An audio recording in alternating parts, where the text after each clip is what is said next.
Hello students, welcome to my channel. In this video, we are going to see NCERT Book Back Sum Number 1, Chapter Bank Reconciliation Statement. Before getting into the sum, I'd like to recap some of the key information. In double entry system, if a transaction is debit for one person, the same transaction is credit for the other person, vice versa. Let us understand it through one journal entry. Let us assume I have received money from X for interest on loan. Suppose I give a loan amount to X and he is giving interest on that. I have received the money. What will be my journal entry? I'll be writing cash account debit to interest on loan account because interest is an income to me. Okay, but in X's book, in his book, what he will write, interest on loan is an expense for him. So he will be debiting the interest on loan account and crediting the cash account because cash is going out of his pocket. Okay, so the same transaction for me, cash account is debit, for him the cash account is credited. Okay, so for me interest on loan account is an income, so I credit it. For him it is expense, so he debits. The same transaction is getting, when it is getting debit, for him it is credit. When it is credit, for him it is debit. The same thing is followed in cash book and passbook also. In cash book, if it is a debit, it is credit for passbook. For cash book, if it is credit, it is debit in the passbook. So the same here, the same transaction is entered by the business as well as the bank. Okay, so every entry which is debited in cash book will increase the balance. So I am writing plus. Any transaction which is written on the credit side, any payment made will decrease the balance. So I just marked minus. Clear? So in the same way, in passbook, any transaction, any deposit will increase the balance. That will come on the credit side. That will be credited. Any withdrawals, money taken out, will be debited. It will decrease the balance. So I have shown it as minus. So let us get into the sum. Whenever we start the sum, we have to start with the balance given. For a book, because there are two books, one is a cash book. Whenever I talk about cash book, it is only bank column. I need not to repeat it. Hope you understand it. Okay, so cash book சம்மை நம்ம எப்போல்லாம் start பண்ணுறோமோ எந்த பேலன்ஸை கொடுத்துருக்குறாங்களோ அந்த பேலன்ஸை first நம்ம எழுதின உடனே immediately we came to know, we are able to understand that where to reach, what is our goal, what is our target book.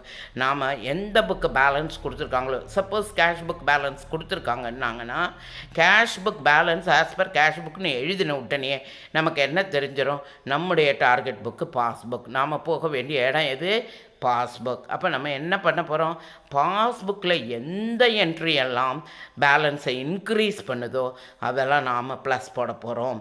பாஸ்புக்கில் எந்த என்ட்ரி எல்லாம் பேலன்ஸை டிக்ரீஸ் பண்ண போகுதோ அதை நாம் மைனஸ் பண்ண போகிறோம். இன் அதர் வே ரவுண்ட், பாஸ்புக்கில் எதெல்லாம் என்ட்ரி ஆகலை, பேலன்ஸை குறைக்குதோ அதை நாமளும் குறைக்க போகிறோம். பாஸ்புக்கில் எதெல்லாம் கூட்டியிருக்காங்களோ நாமளும் ஆட் பண்ண போகிறோம். This simple fundamental, what ever is done in the passbook we are going to follow the same thing because our target book is passbook. Okay, now let us see the sum. The sum number 1, the cash book shows a bank balance of 7,800. Cash book bank balance means cash book balance. Don't take it in a hurry, don't mistake these sentences, you have to read it carefully. The cash book shows a bank balance of 7,800. on comparing the cash book with the passbook, the following discrepancies were noted. இப்போ compare பண்ணும் பொழுது cash புக்கையும் பாஸ்புக்கையும் the following discrepancies were noted. Discrepancies means the differences were noted.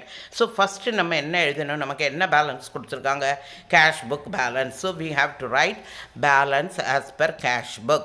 Next one is இங்கே நம்ம பார்க்கணும், simply they have written 7,800. அவங்க debit balance, credit balance, favourable balance, unfavourable balance, over draft எதுவுமே எழுதாத பட்சத்தில் simply we have to put this amount in the plus column. See here. So I have written bank reconciliation statement as on, you have to write the date, particulars plus column and minus column. Balance as per cash book. Simply we have to write the balance in the plus column, 7,800. Clear? Immediately I come to know my target is passbook. இங்கே பென்சிலில் நம்ம பாஸ்புக்குன்னு எழுதி வச்சுக்கணும். ஏன்னா every time you have to remember the target book is passbook. அப்போ பாஸ்புக்கில் என்ன பண்ணியிருக்காங்களோ அதைத்தான் நான் என்ன பண்ணணும். Whatever is done in the passbook, any entry which is going to increase the balance of the passbook நானும் இன்க்ரீஸ் பண்ணிடணும்.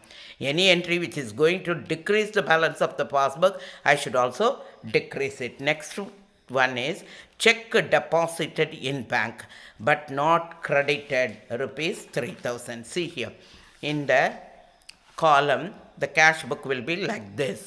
Check deposited in bank. Check deposit பண்ண உடனே நம்ம என்ன பண்ணிடுவோம், செக் டெபாசிட்டட்னு ஒன்றே இந்த காலத்தில் நாம் என்ட்ரி பண்ணிடுவோம். என்ட்ரி பண்ண உடனே இது என்ன ஆயிடுச்சு, இந்த பேலன்ஸ் வந்து ப்ளஸ் ஆயிடுச்சு. கேஷ் புக்கினுடைய பேலன்ஸ் ப்ளஸ் ஆயிடுச்சு, இன்க்ரீஸ் ஆயிடுச்சு.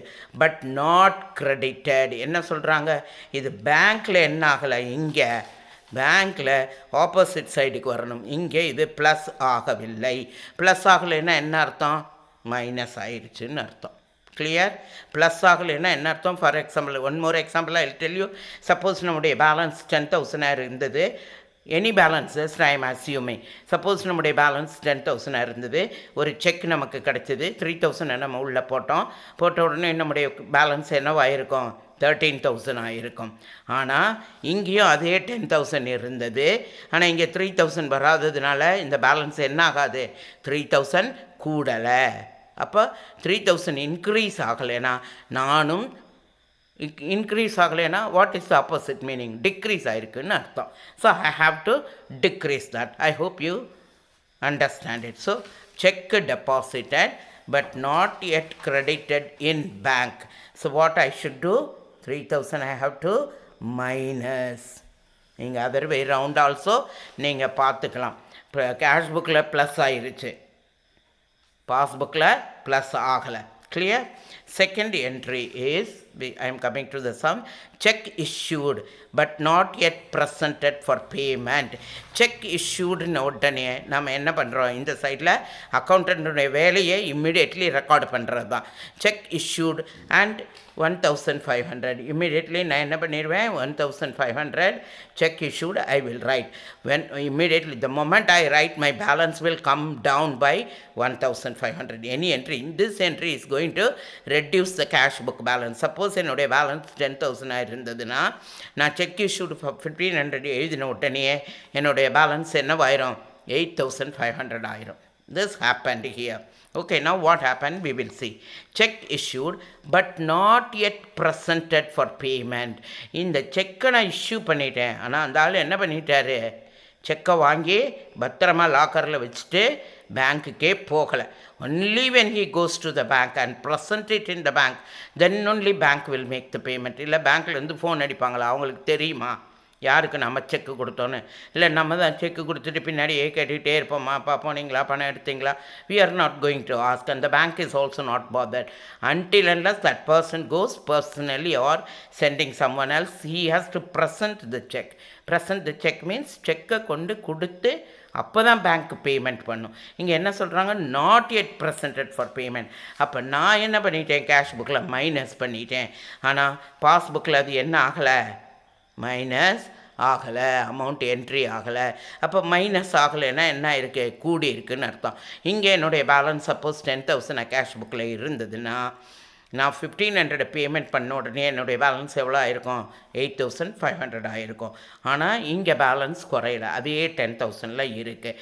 Comparing to the cash book இந்த பேலன்ஸ் கூட இருக்குது. clear? When my cash book balance is 8500, இங்கே 10,000 கூட இருக்குது. So I am going to add it. Now I hope you understand. Again I am telling you, செக்கை issue பண்ண உடனே நாம் கேஷ் புக்கில் என்ட்ரி போட்டுருவோம் 1500ன்னு. சரியா? இந்த 1500 வந்து ப்ரெசண்ட் ஆகாதனால இங்கே வரலை, இங்கே ஆப்போசிட்டில் அப்படியே வரணும். இங்கே அப்பியர் ஆகலைன்னா என்ன அர்த்தம்? அவன் ப்ரெசென்ட் பண்ணலைன்னு அர்த்தம். சப்போஸ் இங்கே என்னுடைய கேஷ் பேலன்ஸ் 10,000 இருந்துருந்துச்சு, அப்புறம் நான் ஒரு 1500க்கு செக் இஷ்யூ பண்ணியிருந்தேன்னா இப்போ என்ன பேலன்ஸ் வந்திருக்கும்? எனக்கு 8500 இருக்கும் என்னுடைய பேலன்ஸ். ஆனால் இங்கே என்னுடைய பேலன்ஸ் என்ன ஆகலை? 10,000 இருக்குது. அது குறையவில்லை. அந்த 1500 இங்கே இதை கம்பேர் பண்ணும்போது இதனுடைய பேலன்ஸ் 8500 இருக்குது. இதை கம்பேர் பண்ணும்போது இங்கே 1500 கூட இருக்குது, 10,000 இருக்குது. I hope it is very clear now. So இங்கே கூட இருக்குது. So we have to increase that balance, the balance which is increasing the passbook balance. Okay? So நான் என்ன பண்ணணும்? Check issued but not yet presented for payment. I have to add this balance. Clear? The third one is insurance premium paid by bank. Bank என்ன பண்ணிடுச்சு? Insurance premium 2000 rupees pay பண்ணிட்டாங்கன்னா என்ன பண்ணுவாங்க? நம்மளுக்கு ஃப்ரீயாக பே பண்ணான்னா நம்ம அக்கௌண்ட்டில் இருந்து தான் மைனஸ் பண்ணியிருப்பான், நம்ம அக்கௌண்ட்லேருந்து பணத்தை வெளியில் எடுத்திருப்பான். ஸோ இப்போ இங்கே பார்த்தீங்கன்னா இன்சூரன்ஸ் ப்ரீமியம் பே பண்ண உடனே என்ன பண்ணிடுவாங்க? இங்கே 2000 ருபீஸ்னு நம்முடைய பேலன்ஸை குறைச்சிருப்பாங்க. சப்போஸ் நம்முடைய பேலன்ஸ் 10,000 இருந்ததுன்னா இங்கே நம்முடைய பேலன்ஸ் என்ன ஆயிடுச்சு? இப்போ 2000 போன உடனே 8000 ஆயிடுச்சு. ஆனால் இந்த இன்டிமேஷன் கேஷ் புக்கில் இல்லை. கேஷ் புக்கில் நம்ம என்ன பண்ணலை? அதை என்ட்ரி ஆகலை, ரெக்கார்ட் ஆகலை, நமக்கு தெரியாது அவர் பே பண்ணது. ஆனால் இங்கே நம்முடைய பேலன்ஸ் 10,000 இருக்குதுன்னு வச்சுக்கோங்க, அது அப்படியே 10,000 இருக்கும். ஆனால் பேங்க்கில் என்ன ஆயிடுச்சு? 2000 போட்ட உடனே குறைச்சிட்டான். ஸோ நம்ம சிம்பிள் ரூல், பாஸ்புக்கில் என்னுடைய பேலன்ஸை குறைச்சிட்டான், நானும் குறைக்கணும். Because my target book is passbook. Clear? So insurance premium paid 2000 மைனஸில் கொண்டு நீங்கள் எழுதிடணும். டிக்ரீஸ் ஆகிற பேலன்ஸ் எல்லாம் மைனஸில் எழுதணும்.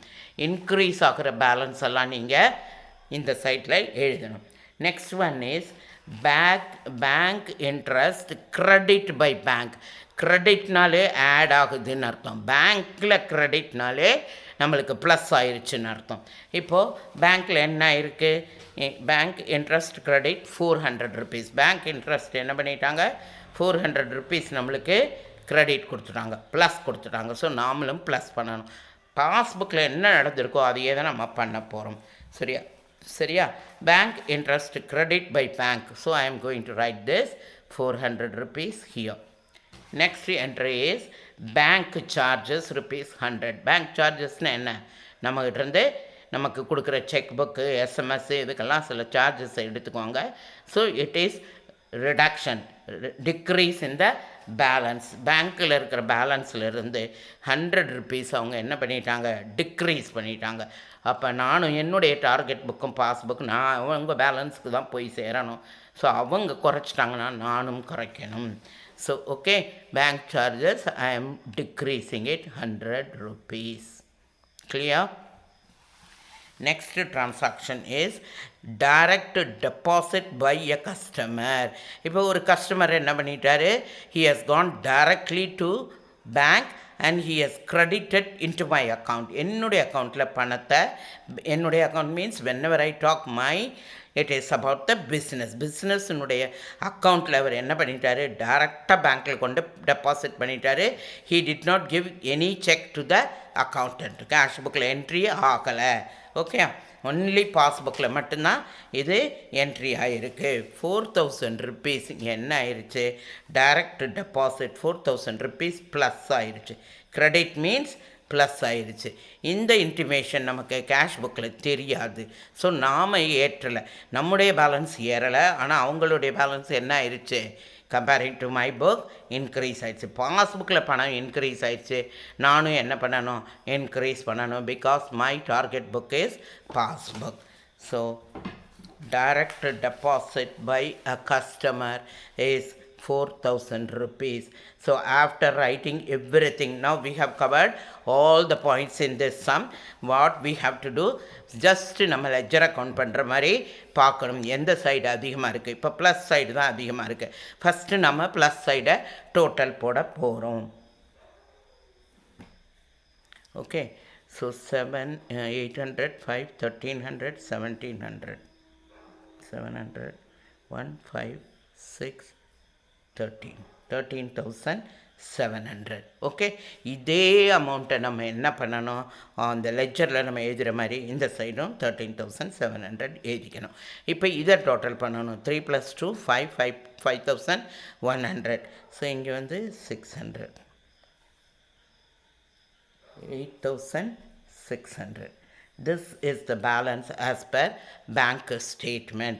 ஒன்று நமக்கு எப்போல்லாம் ப்ளஸ் சைடு அதிகமாக இருக்கோ நம்முடைய balance is favourable. Simply we are going to follow the same thing in our forthcoming videos also.